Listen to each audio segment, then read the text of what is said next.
All right, welcome back. We're hanging out here at Lucky Strike in Hollywood. Look at the bowling shoe. The bowling shoe is awesome, isn't it? It's arguably cooler than any shoe that I own. This one happens to be brand new, by the way, which is good for me. Anyway, we're hanging out tonight down here while you guys are enjoying all sorts of stuff. You know, I think about my days at MTV and all the spring breaks that I did down in Cancun, Mexico, and I always think of Steve-O from Jackass because we had so many crazy nights. We had a crazy experience on the Tom Green show. I really love the guy. He's gone through some tough times recently. And I had a chance to sit down and talk to him at the Last Call Studios earlier and catch up with him now that he's on Dancing with the Stars. And it was good to see him.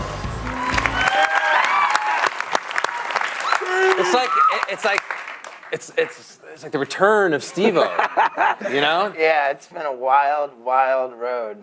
And how do you feel? It's good to be alive, you know? The past year has been an incredible year for you. And for those of us that have known you for a long time and love you to death, it's been great. And it's really fun to watch you on Dancing with the Stars. I mean, you and I probably joke about some of the people on there, but to see you on there, it's just, you know, I mean, really made my heart feel good to know that you're all right. Hey, man, thanks so much. The last year has been a really rocky road. Like, I mean, I guess, like, you know, for years it's been rocky, man. I did a real What did it start with? After you were here a year ago, and then you went to rehab, right? Right. It was on March 9th, Johnny Knoxville came into my house, my apartment with, you know, like 8 guys, and then the message was clear. There's 8 of us, and there's 1 of you. So we're taking you into the hospital. And if you want to fight, you know, let's fight. Let's just get it over with. We're ready to fight you. If you want to wait, we got all the time in the world. No one's going anywhere until we take you into the hospital. And you know, they locked me up in this psychiatric ward. You didn't think they were joking around at all? No, not at all. Because these are guys that you've done so many goofy things with. And think about it, like think about it. You know you have a problem when Johnny Knoxville is your interventionist. Right, that's what I'm saying. I mean, it's hysterical, but it's true. You know, my life expectancy was at a major minimum. Yeah. And then you went right to rehab from there. I did the psychiatric ward. You know, why was the psychiatric? Because I remember reading about that, and that's when I really got scared. Right. Because I was thinking like Steve-O's like on suicide watch in a mental institution. You know, I was just an absolute harm to myself and everyone else. Or, you know, like a threat to myself at least. I mean, I don't know how suicidal I really was, but boy, I was just out of my mind. And I mean, you just couldn't stay in the now moment, and was that from the drugs? Or was that's putting it very mildly. Yeah, and you know, the drugs. I mean, I had been. You know, I wonder if you're even allowed to say on TV how much drugs I was doing. What do you mean you did all those drugs on TV? No, yeah, you're right. I mean, we've seen the videos with you and cops and drugs, and you know, you had a Tom Green show for 4 hours. You were doing drugs. That's right. It's just crazy, and you know, like the chemical balance in your brain was just so thrown off with me that it took 6 months after I stopped drinking and doing drugs, I was still. You know, just this crazy guy, and man. What made it? How? I mean, it must have been so hard to kick that.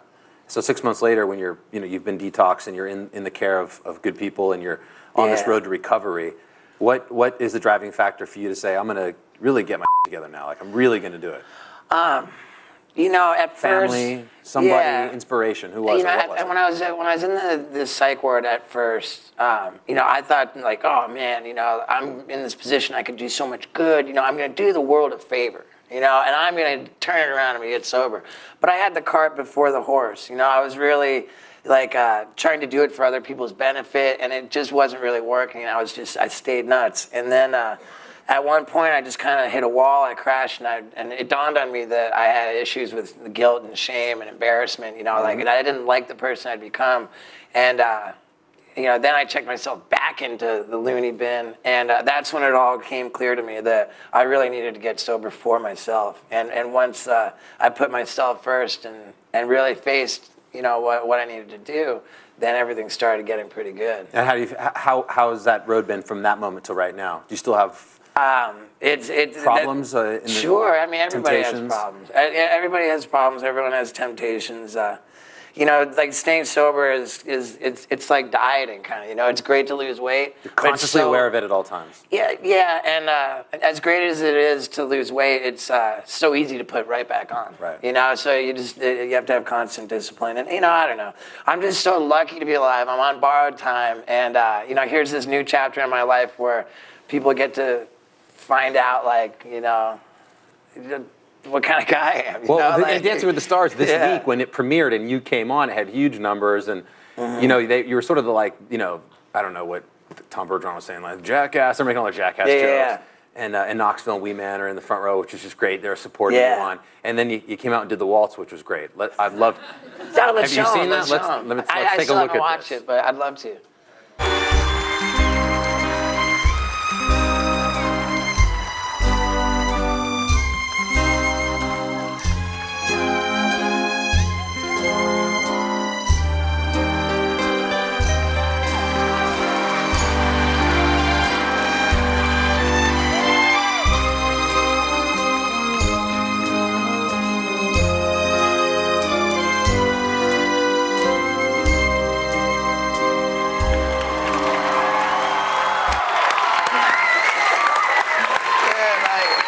It's just great to see, man. It's hilarious. But it's so crazy when you know somebody that you love to death, who's just on the brink, and you're being so honest and candid and talking about it, which I'm sure viewers are just like, what, dude, that's awesome. Because we live in an age where people watch TV and they're like, I can't get real conversation anywhere anymore. I got people coming out and saying the right thing and pushing movies and books and this and that. And, like, here you are just talking about these real issues. And then, like, to see you on Dancing with the Stars just waltzing. I mean, when I tell you I watched this at home, I was almost crying. I mean, half laughing and half just glee. But here's my question about Dancing with the Stars. Your chick's hot. Yeah. Unlike all the rest of them. No, they're all hot. And the other thing I noticed, my observation, was that like when you did that waltz and you got 17 out of 30, which actually wasn't bad, even though the odds in Vegas are you and Steve Wozniak are going to get canned pretty quick here, but whatever. I think that's an opportunity to make some money. I think so too. Yeah, let's talk about that off the air. But all these girls stand with their partners. They look like boyfriend and girlfriends. No wonder they don't hook up more.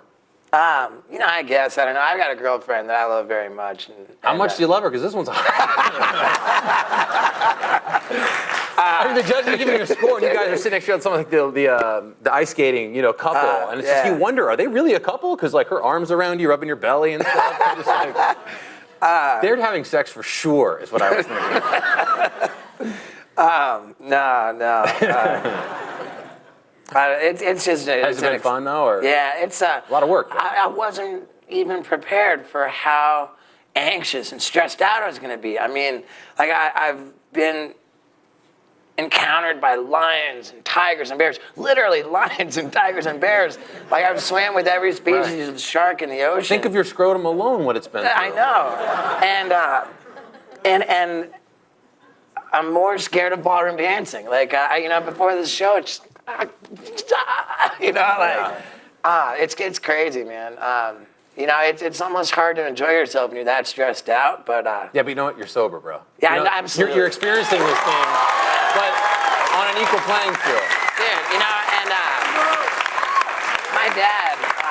my dad said it best, he said, this is my dad's way of saying I'm on borrowed time. He said, you're playing with the house's money, so enjoy yourself. Yeah. It's not about how I do on Dancing with the Stars. It's about I'm in a place in my life right now where they'll let me on Dancing with the Stars. Yeah. It's just so great, man. And it's so good to see you, too. Dude, we're rooting for you on Dancing with the Stars, but more importantly in life.